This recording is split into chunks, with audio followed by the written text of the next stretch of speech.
The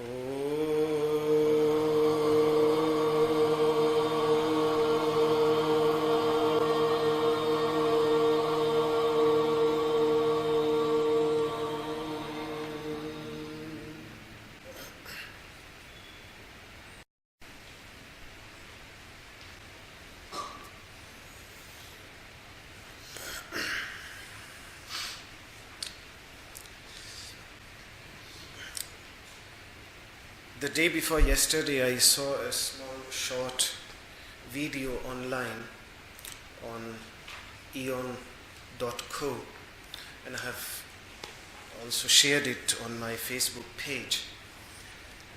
What I found very interesting in that is that it's a very short video of 2-3 minutes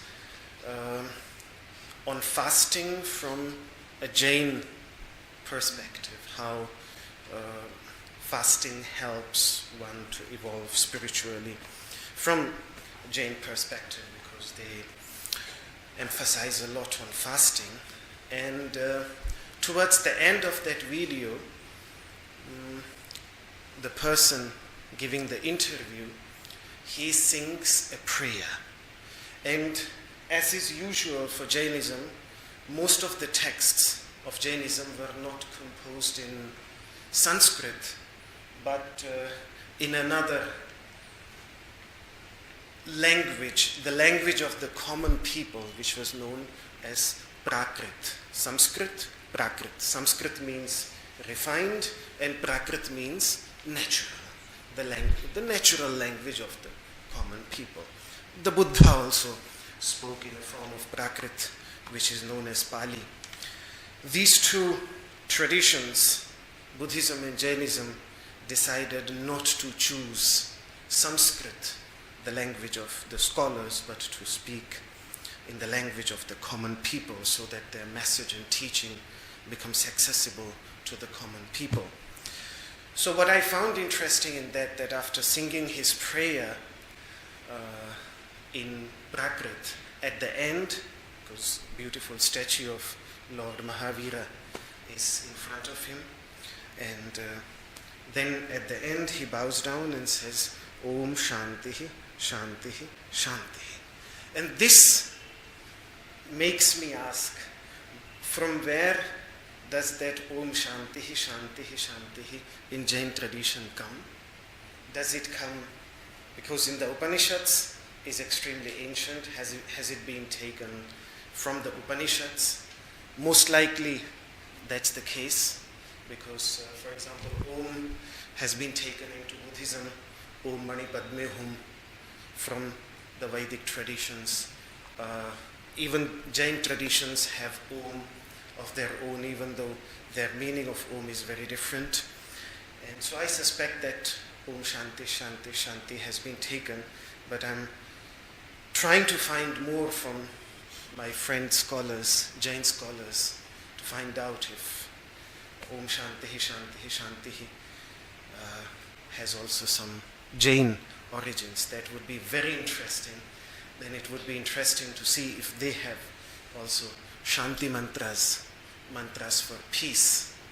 Sometimes it's very interesting to see, to look at something from very different perspectives.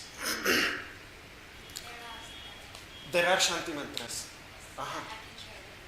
Oh, okay. Wow. And they are from, do you know the origin of those Shanti mantras?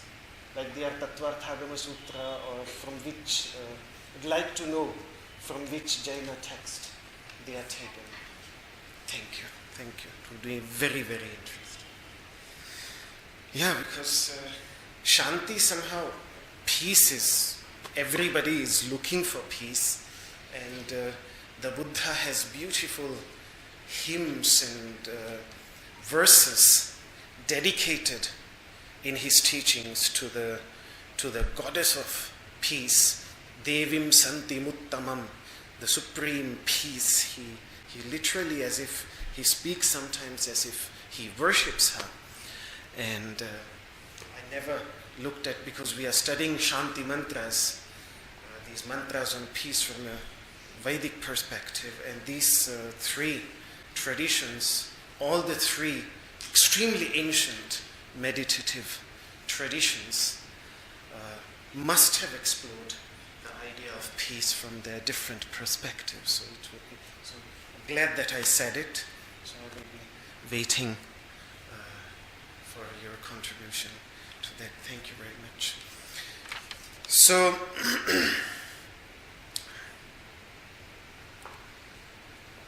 the section of this sixth mantra, which we have been discussing over the past few classes, particularly these three sentences: all is Brahman of the Upanishads, jñāna yoga, may I not negate Brahman, karma yoga, and may Brahman not negate me,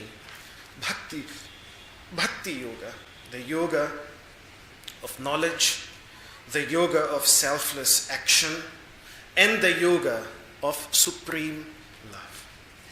Now the question is that how these three sentences relate to these three ideas that I discussed in great detail. So I'll try to summarize this before we go ahead of what I have already talked about in great detail in my previous classes. So the first sentence, all is Brahman of the Upanishads. I related this to jñāna yoga because in one sentence it presents the very essence, the very quintessence of what is understood by jñāna, by knowledge, by wisdom in the traditions of jñāna yoga.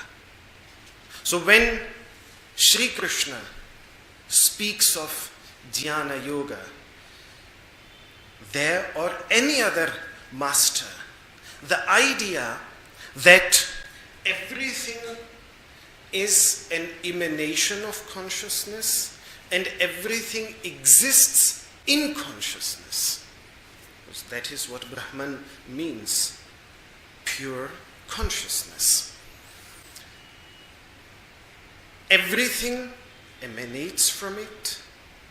Every thought, every idea, every picture, every emotion that arises in our mind through which we comprehend the world out there, that everything is an emanation of consciousness. It exists in consciousness and merges back in consciousness. And that's why everything that I perceive, because everything that I perceive within my mind only. There is nothing ever in my life that I perceive without perceiving it through the mind. So everything that I perceive through the mind is, in the understanding of the Upanishadic masters, an emanation of consciousness. It arises in it, it exists in it, and it merges back in it. The moment a new thought comes, the previous thought has merged back into from which it arose. And that is why the wisdom practice of the Upanishadic masters of meditation is to remain aware of that underlying unity which is consciousness, as thoughts, emotions, feelings, ideas, they all arise on the scenery of the mind, to retain that awareness, that all this that I'm perceiving, even when I'm seeing, when I'm thinking, when I'm daydreaming, all the time to have this awareness that this everything is arising within consciousness, and consciousness unites all these. This is the essence, the very quintessence of the practice of jñāna yoga.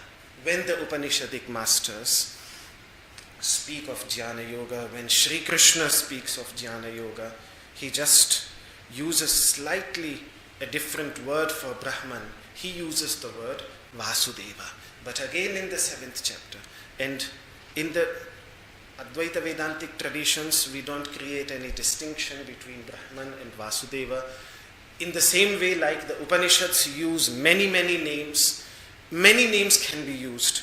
There is no problem and there is no emphasis on one particular name. And that's why when Krishna says in the 7th chapter, Vasudevaha sarvamiti, someone who has realized that all this is Vasudeva, the same essence, samahatma sudurlabha, such a great soul, such a great sage, is extremely rare to be found.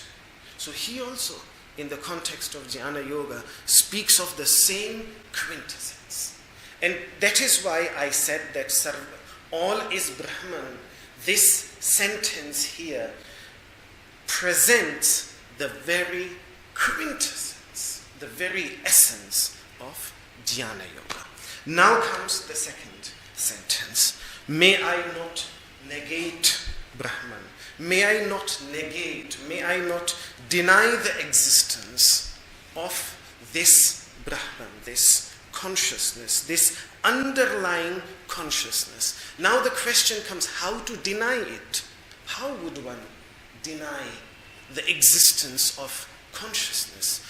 By remaining negligent, by remaining unaware, and by acting in such a way, even after awareness, then acting in such a way as if it does not exist. And that is the connection between, that's why the translation would be, may I not negate Brahman, and we would have to fill in the gaps according to the commentators. May I not negate Brahman in my actions, which means in my thoughts, words, and deeds. Because thoughts are actions on a mental level, words are action on verbal level, and deeds are deeds. They are actions anyway. So when I act, or when I even think of someone in a way as if they are not, the same consciousness does not reside in them, then I can only do this by negating it, by forgetting it, by disregarding it. And in that sense, that is why the commentators, they have explained that may I not negate Brahman. In fact, even when I, for example, act towards someone selfishly, with a selfish purpose,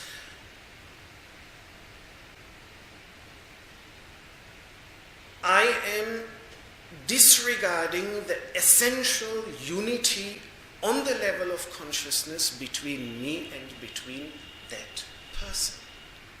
If the same consciousness resides within me and resides within that person, then it doesn't make sense to be selfish. So even selfish act is not possible in that moment. So the essence of the practice of karma yoga,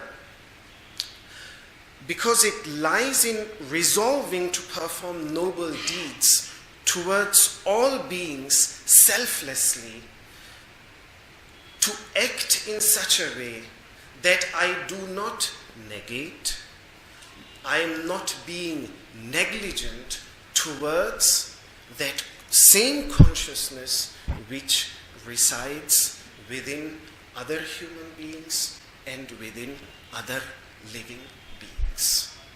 The moment hatred comes up, the moment anger comes up, this sense of unity has to be forgotten. In the sense of unity, hatred and anger cannot exist. The disregard to that universal consciousness takes place the moment I act in that way. So that is why this sentence was related to karma yoga. And then the third sentence, that mama brahma nirākarod, may Brahman not negate me. this has to do with grace. May Brahman, may that divine not negate me when it showers its grace on all. As it showers its grace on all, may it not neglect me. May it not forget me. How can the divine neglect us? The idea is that by not saving the individual, by not helping in delivering out the individual, by not lifting out the individual from the ocean of ignorance. That would be the negation from the side of the divine. So for example, in the context, and that's why I said that this is related to devotion, because when it comes to devotion, then what we find is that ananyenaiva yogena mam dhyayanta upasate, those who meditate on me with unwavering, unwavering devotion, constant awareness, teshamaham samudharta. I lift them out, I deliver them, I save them from what? From mrityu samsara sagarat, from this samsara, from this flow of death, which again then is, what is death? It is ignorance. So from this flow, from this ocean of ignorance. But the idea that the devotional traditions put is that we have to make our will known. Even, for example, a mother loves her child completely, but for the mother to give the child milk, the child sometimes has to weep. It has to cry. It has to, in other words, it has to make its will to be, it has to make it known to its mother. Only then she comes forward. Otherwise she is busy in so many things. She is busy in her housework. But the moment she hears the child hearing, she leaves everything and she runs, lifts it up and presses it against. So the same is believed, the same is thought to be in the devotional traditions, that this need, this desire has to be expressed in prayer. This desire to be delivered has to be expressed. So, how is that done? By unwavering love, by this constant love for that universal principle. That is what bhakti, that is what devotion means. And that is why when we looked through the devotional traditions, if you remember, I quoted Vyasa on Patanjali's commentary, and he said that through bhakti, the divine's attention is drawn towards oneself. Specific attention is drawn towards oneself.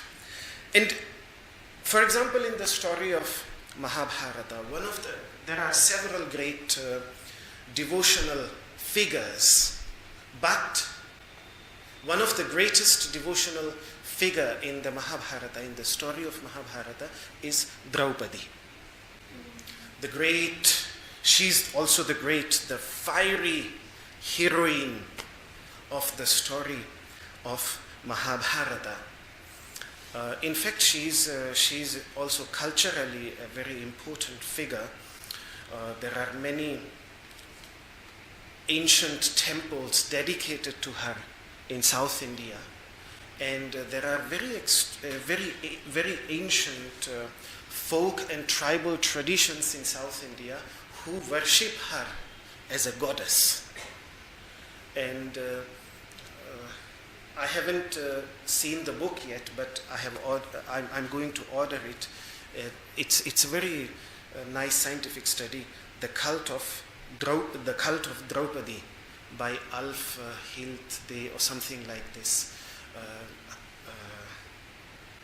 don't remember. Alf Hilde Baidal, Alf Hilde Baidal, a scholar who he traveled throughout South India and studied different ancient tribal traditions.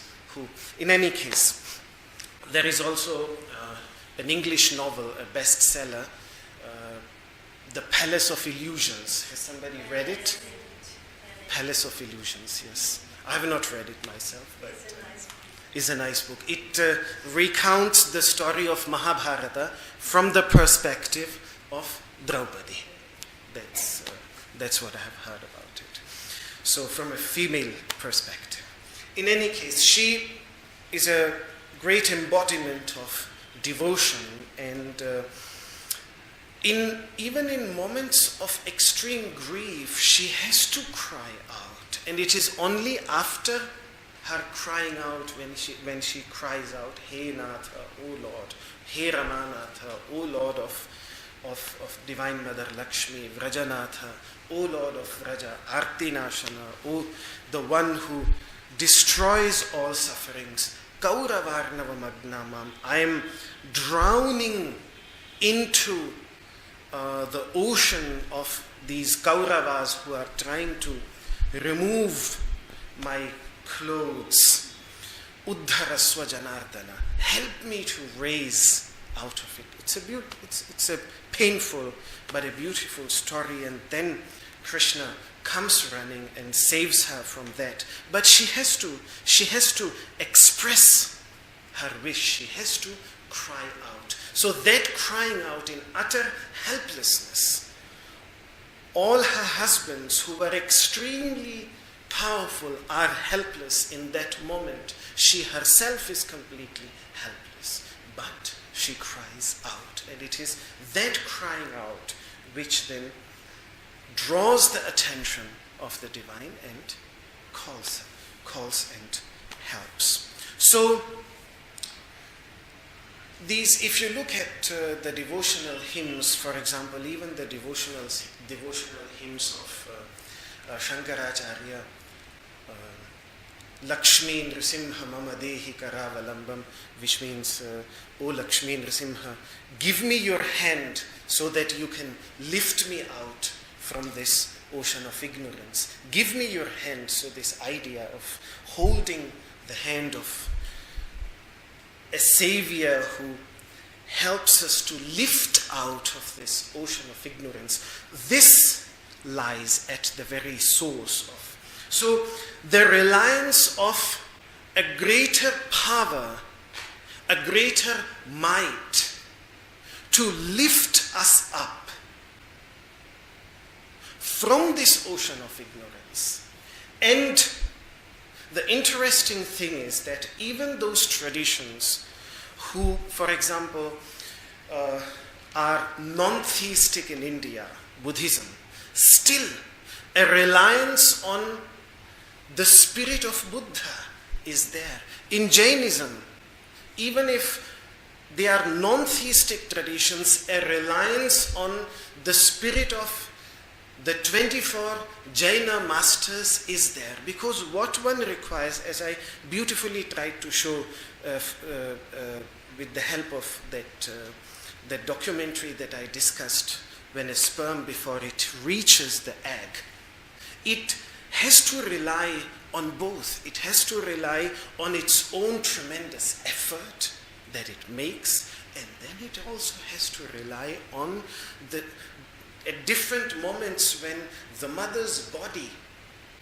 not the mother, because the mother is sleeping, she has no idea what's happening, but something in the mother's body helps and guides, lifts that sperm into the uterus, and then ultimately allows it to reach. That's what the documentary was about. So, to summarize the difference between karma yoga and bhakti yoga, and these two sentences is in karma yoga, in the first sentence, all one's actions and practices are directed towards lifting oneself out from the ocean of ignorance. that is the spirit of, for example, Hatha Yoga. So, for example, when Sri Krishna dedicates a chapter completely on Raja Yoga, on meditation, the 6th chapter, he speaks of lifting oneself out. Uddharet ātmana ātmanam. You have to lift yourself out from this ignorance. So there, the whole effort has to be made. The practitioner is lifting themselves out from the darkness of ignorance. That is the first effort. And then on the level of Ishvara Pranidhana, all the effort, which means in Bhakti Yoga, in the yoga of devotion, all one's actions and practices are directed towards supplicating to the divine to lift one's self out of the ocean, to be lifted out. So you see the difference. In Karma Yoga, I am lifting myself out. And in Bhakti Yoga, I am relying on a greater principle for it to lift me out. And this is the spirit that we can see in these two sentences. On one side, may I not negate Brahman, and in the other one, may Brahman not negate me. I think a balance of both is extremely important. I was just thinking as I was walking down a few months, 2-3 months ago, I read a news that a woman had fallen into the Mediterranean Sea from the back of a cruise ship.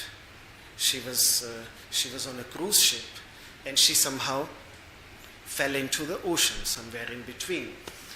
And nobody noticed her, so she remained there. And she remained there for around 72 hours or something. I don't remember now the exact. I read it on BBC. And after 72 hours, she was rescued. Now,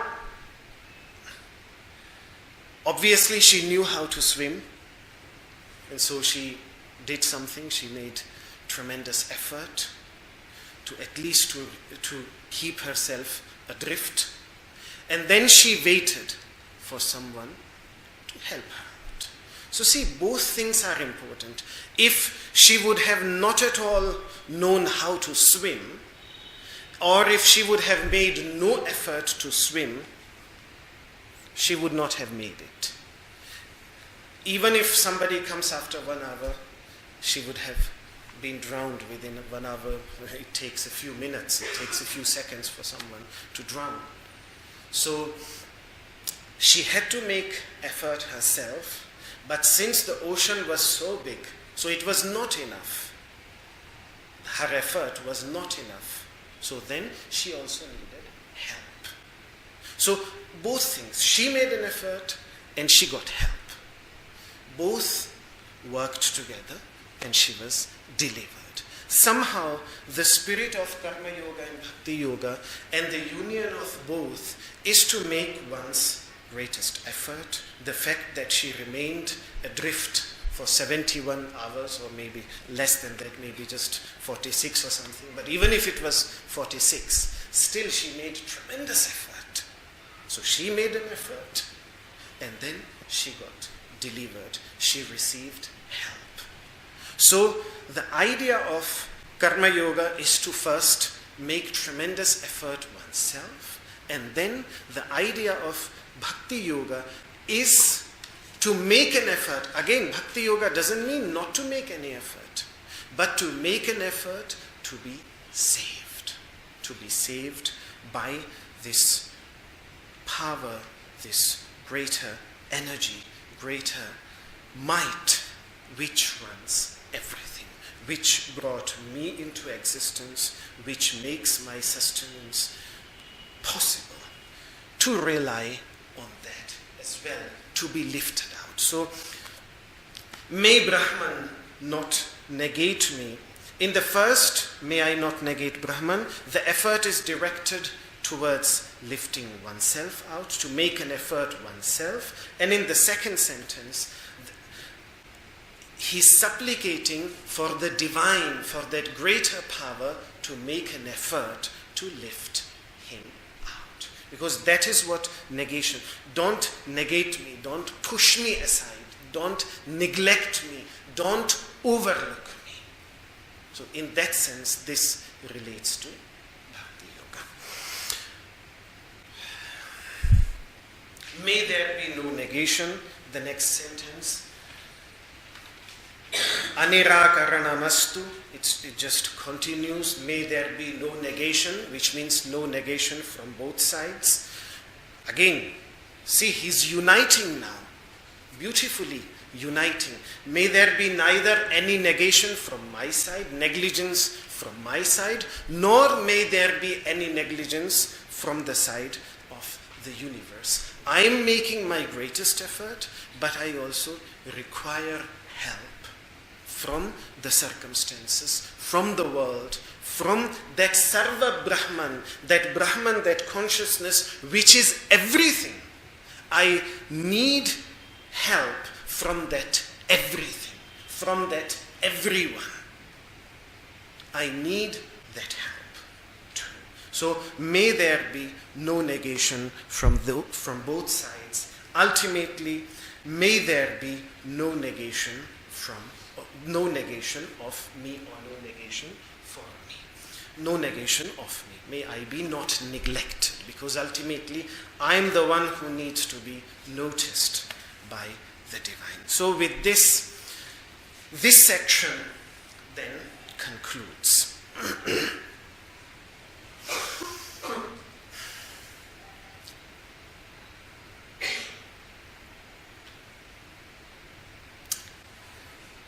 Now the next section,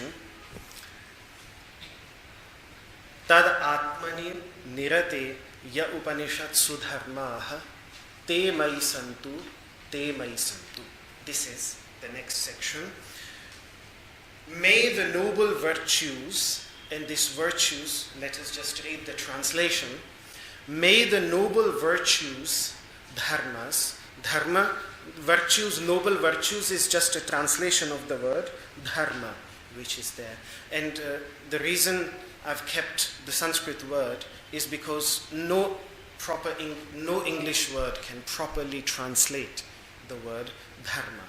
That's why I've kept it. So may the noble virtues that are expressed in the Upanishads be in me, who is engaged in the pursuit of the self. In the pursuit of the self. Atman. Let us understand this. So the first thing in the Sanskrit section is, I who am engaged in the pursuit of the self. This is the first part of this sentence, which means that I who is willing to know the true nature of the self and is totally dedicated due to my love and devotion to that true nature of the self. So what he is expressing, that yes, I'm a devotee. I'm a devotee. He has spoken about devotion. I'm a devotee, but I'm a very specific kind of a devotee. I am not a devotee who is devoted to the divine simply because he wants to overcome some worldly sufferings. You know, the kind of devotee that would say that, oh Lord, there is some problem with my business, please help me get out of it. Not that kind of a devotee. Or not a kind of devotee who is simply devoted because he is after wealth, simply because he wants, oh Lord, give me this, give me that. That is usually the kind of religiosity that we find. Either no one, mostly on a superficial, when I speak of religiosity, I mean it on a very superficial level. people simply either want to get rid of their everyday suffering, or they want to get something. That's all. So I'm not that kind of a devotee. I'm the third kind of devotee who wants to know, who wants to acquire wisdom. Jñāsu, because Krishna has listed all these 4 types of devotees in the Gita. And the third one is the one who wants to know, who wants to acquire the light of wisdom to eradicate the darkness of ignorance. So I am devoted, I am engaged. The word that has been used here is nirate, totally engaged. And it has the verbal root has the sense which I see. I can only translate it as who is engaged in the pursuit of the self. But the Sanskrit word for engagement here has the sense of love. It is the same root which has been used here, is the same root which we use in words like Ramana Reti. Ramana Reti, the place where Krishna and Radha, they loved each other. The sands were like, for example, this area is called Munikireti, the sands of the contemplatives. Neither sand is left, nor contemplatives are left. The sands have been transformed into all these big buildings, and the contemplatives have vanished into the higher Himalayan mountains. But I remember when I came in 1985 to Rishikesh, still a little bit of sand was left. And by sand I mean completely pure sand. We used to jump into the Ganga, take bath, and then lie in the warm sand. It used to be so clean, because you could just, when you feel cold, just lie in the warm sand. So we just used to lie as a 5-year-old child. I could lie in that. And then a time came when this was no more possible, because the sand became so dirty. And today, sand has altogether vanished from here. And the same thing happened with the contemplatives, of whose this sand was. Mastram Babaji and all these great contemplatives who were still alive, they also slowly and slowly left. But the name still is there, Munikireti. This area is called Munikireti. In the same way, near Vrindavan, there is an area, Ramanareti, the sense of love, the sense of pastimes of love. So the same root, Ram, to love, has been used here. So engagement, that's how I'm translating it, but engagement in the sense of totally in love with the pursuit of the true nature of the self. So that sense of devotion. But why? Out of the desire to know. Jijñāsu, out of a desire to know. I want to know the true nature of the self. For that, what I have to, this is the last sentence of this mantra, I have to cultivate the noble virtues, the noble qualities which help me arise. The word dharma which has been used here, why it is so difficult to translate?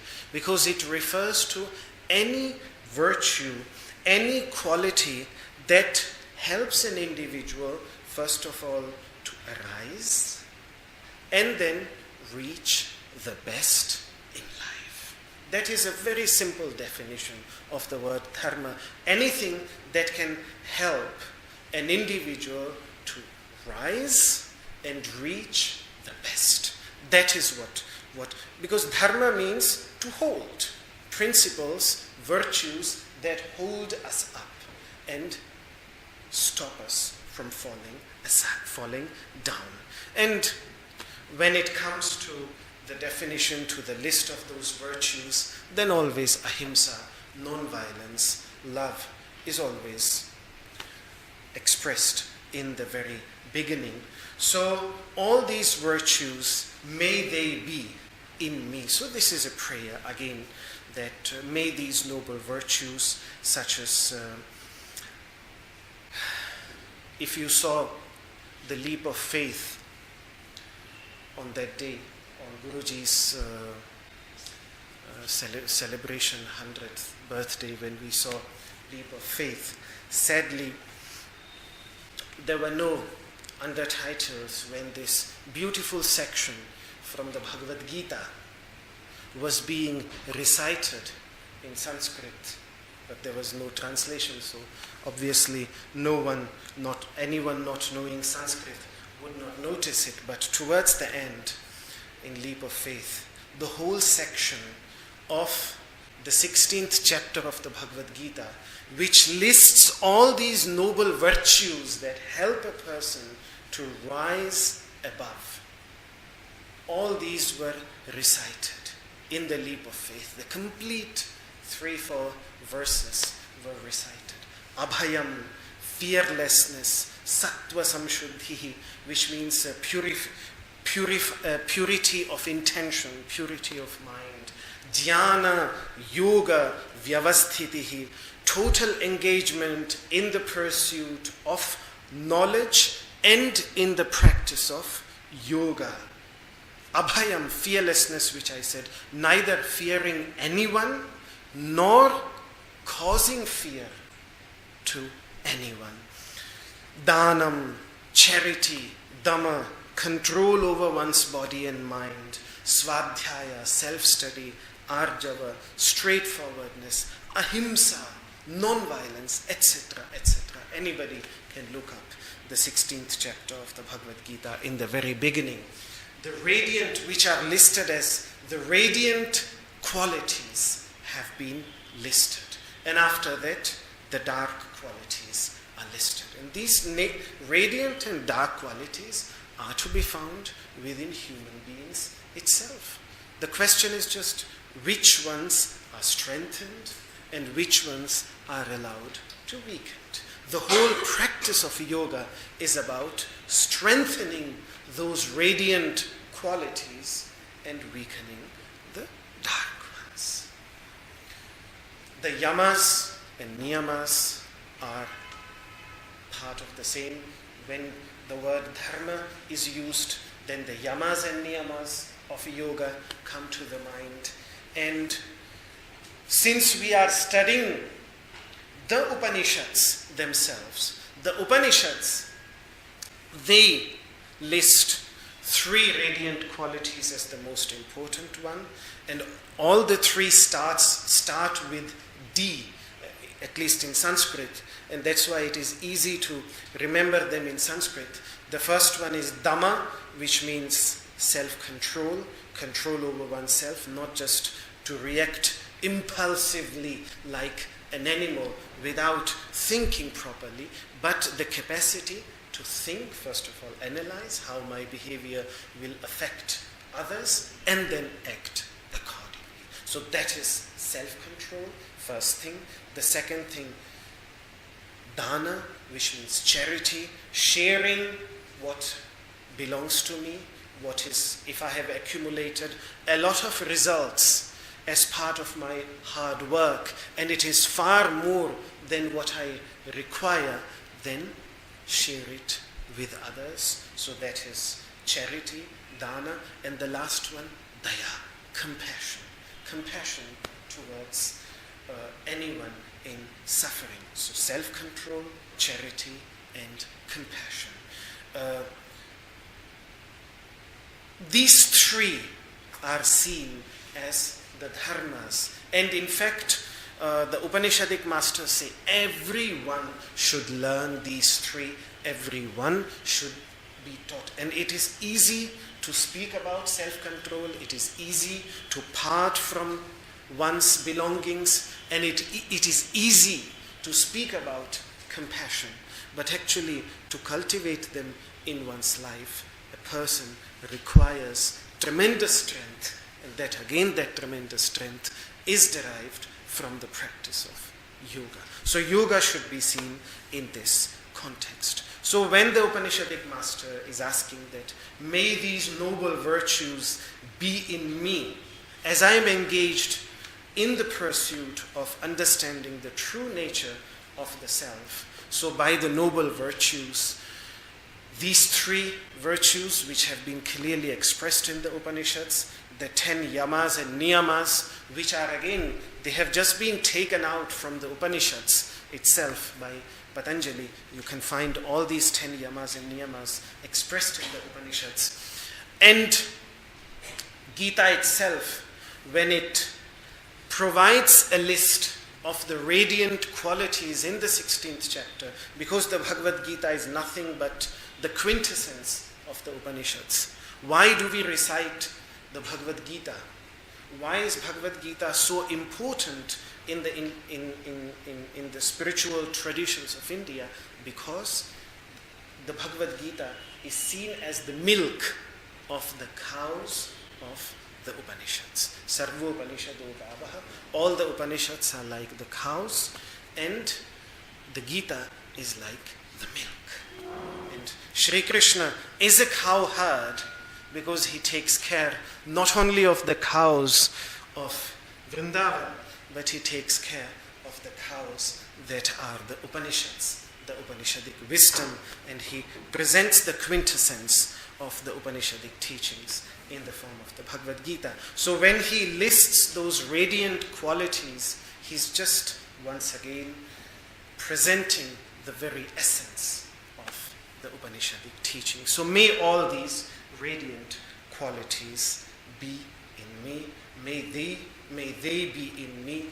Om, peace, peace, peace. So this mantra on peace, the first part of it spoke of strengthening the limbs and the different aspects of one's being, strengthening the body, because there lies the very foundation. This is what we do through asana practice. That is the first step. Then the second part of this mantra spoke of the three essential yogas: karma yoga, the yoga of action; bhakti yoga, the yoga of supreme love; and jñāna yoga, the yoga of knowledge, and the importance of the union of karma and bhakti, action and devotion, love, these two. That was the second part of this mantra. And the third part was about cultivating, a prayer to cultivate the noble virtues, the uplifting virtues, the uplifting qualities, the upholding qualities. In fact, the best translation of dharma would be upholding qualities, the uplifting qualities, you can say, uplifting qualities. May they be cultivated in me. So these are the three steps that have been expressed towards peace. If a person wants to find peace, then according to the unknown master of this mantra, these would be the three steps that a person can take. With this Śānti Mantra concludes. The next Śānti Mantra, which is now, in fact, the next three Śānti Mantras would be historically the most ancient ones out of all that we have studied till now. We are really now going into extreme antiquity. So if the one that we studied now, the sixth one, was approximately at least 2,700, 2,800 years old. At least. Anything beyond that. But this is the latest date that can be given to this Śānti Mantra. Then the 2,700 approximately, which means approximately 600, 700 BC. And the next three, because they come from the Rig Veda, they are extremely ancient. That means that at least 3,500, 3,800, maybe even 4,000 years old. And I'm just giving the latest possible dates given. So I'm not saying that, for example, Bal Gangadhar Tilak, he gave 10,000 BC to Rig Veda, so because different scholars have different views. I'm just giving the views of those scholars who have given the latest dates, anything more ancient than that. So, and particularly the last two on this page would be, even amongst these three, the last two would be the most ancient ones. The small one, the short one, and slightly the longer one, number 8 and number 9, are within these three also the most, because even within Rig Veda itself, there are portions which are believed to be more ancient than the other ones. So the 7th one is from a portion that is less ancient, and 8 and 9 is extremely ancient. So we are really pressing into extreme antiquity. So for me, I'm enjoying this journey very much, because for me it's a meditative, contemplative journey into the minds of the rishis of extreme antiquity, extreme ancient, really pressing back to the very foundations of spirituality on the Indian subcontinent by entering this section of the mantras. Any question? Yes. The mantra talks about focusing on yourself, and there is so much effort that we put on concentrating on me. How is it possible to do that and distance yourself from ahankar or ego or whatever? Yes. Because the whole, her question is that all the effort here is on, correct me if I'm paraphrasing yourself wrongly.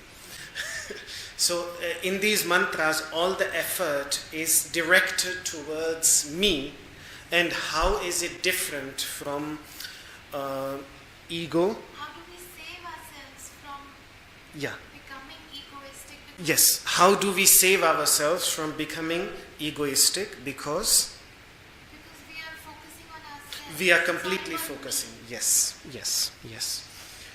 First of all, to start with, Vedantin would say that because we have a very confused understanding of ourselves, and it is precisely this confused understanding of ourselves which comes up as ego, as ahankara, as that sense, as that limited sense of I.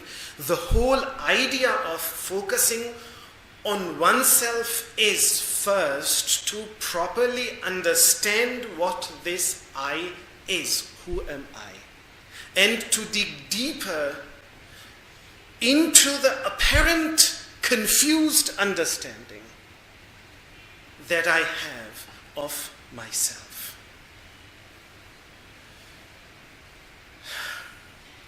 So, it is in fact the whole journey of understanding oneself is to understand oneself as I am in my true nature, beyond that confused understanding of myself, the true self which is buried and veiled. What do the Upanishadic masters, when they say hiranmayena patrena satyasyapi hitam mukham, when we were studying Ishavasya Upanishad, the face of the truth is veiled by a shining orb, or shining orb. Yes. So what is this shining orb which we all see? But what is that which is hidden beneath it? The shining orb is this ego which is dazzling us.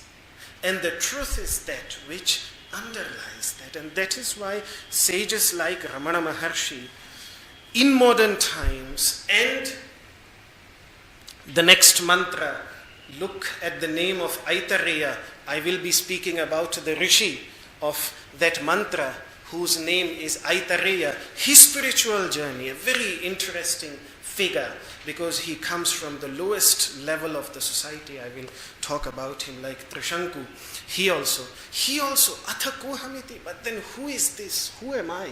So this question, this inquiry into who am I, started with him in extreme antiquity, and again reiterated by Ramana Maharshi in modern times, reignited in modern times. The very purpose is to understand the light, the very light, which is even present within ego itself. So if we have equated the pursuit, it seems to us, because what we understand by I, what we understand by me, is that ego, and that's why all this seems like an extremely egoistic, egocentric pursuit.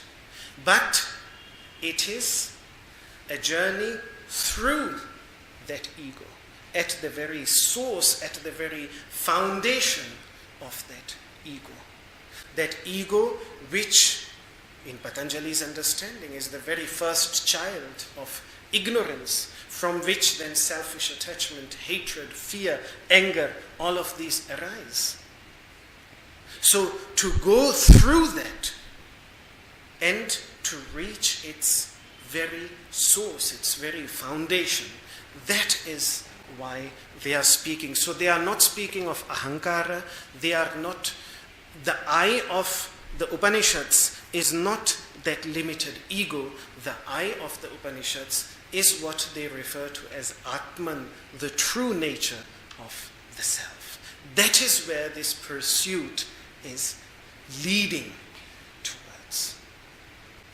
So, yes. Any other? Yes.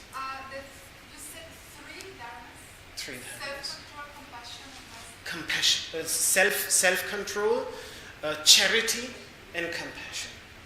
Dhamma, dana, daya. Dhamma, D-A-M-A, Dhamma, self-control. Dana, D-A-N-A, DNA. Dana, D-A-N-A, dana, charity, and daya, D-A-Y-A. D-A-M-A, D-A-N-A, D-A-Y-A. Self-control, charity.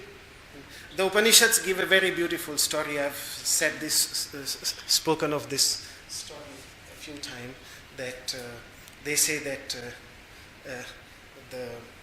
just to remind us, every time we hear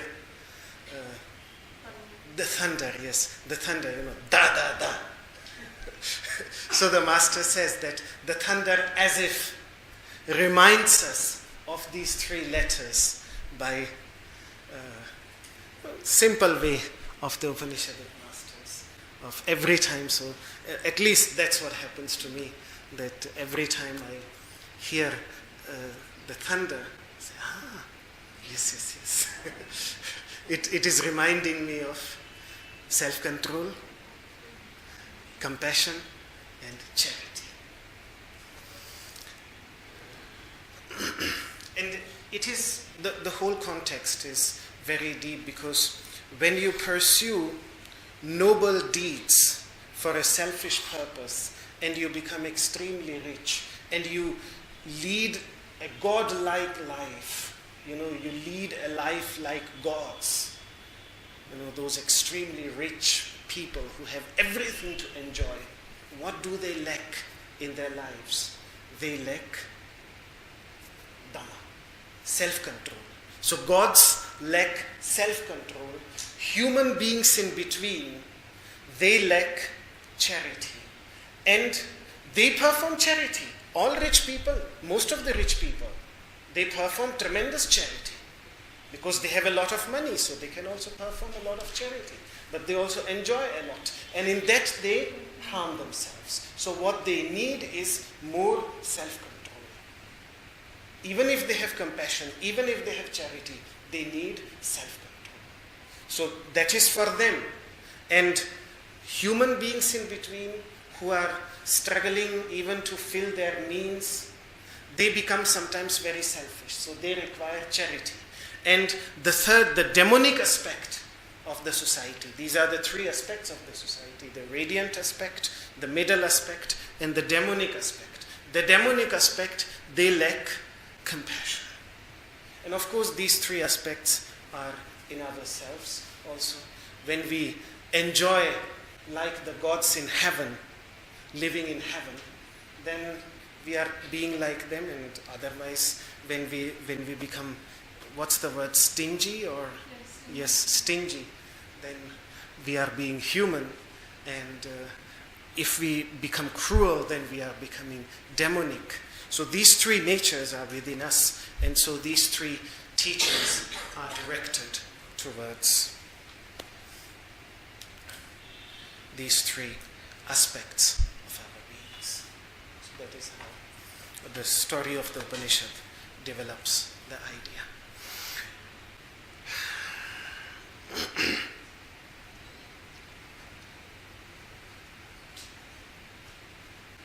Coming back to the question that you were asking, there is this beautiful dialogue between sage Yajnavalkya and his wife Maitreyi, and the whole point of that dialogue is that a person cannot truly love all till a person has found that very source and the true object of love within oneself.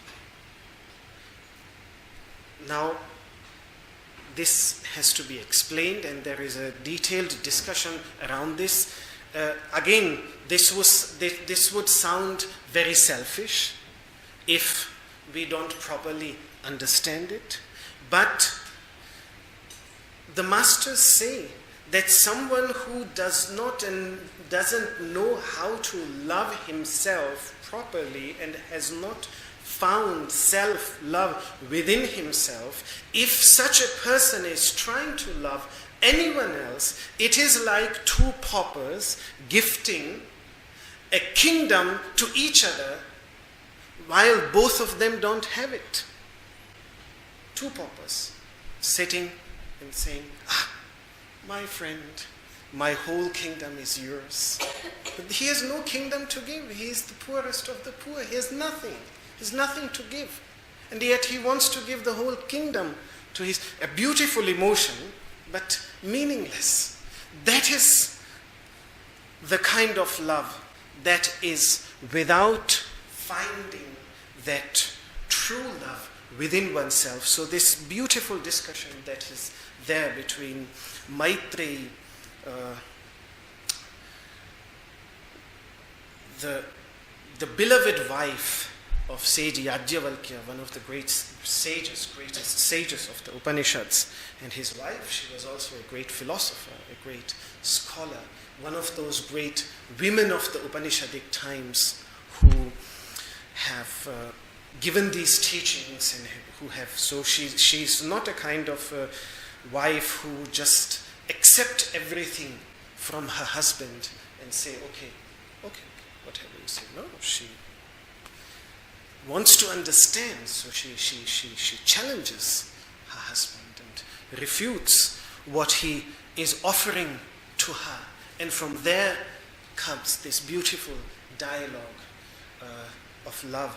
And an example that he gives there is, his example is that if you want to get hold of the sound of a conch or of a kettle drum or of a veena, a string instrument of ancient India, you cannot get hold of the sound itself. If you want to get hold of that sound, you have to get hold of the instrument or of the person playing it to get hold of the sound, because no one can get hold of the sound. This is how he compares worldly love with the true love. So the true love that a person finds in himself, that love, that is how he compares. But again, it's a detailed discussion. Today the time is over. So any other questions? So that's it. Let us conclude with the prayer for universal well-being.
सर्वे भवन्तु सुखिनः सर्वे सन्तु निरामयाः सर्वे भद्राणि पश्यन्तु मा कश्चित् दुःखभाग् भवेत् ॐ शान्तिः शान्तिः शान्तिः. My humble salutations to you.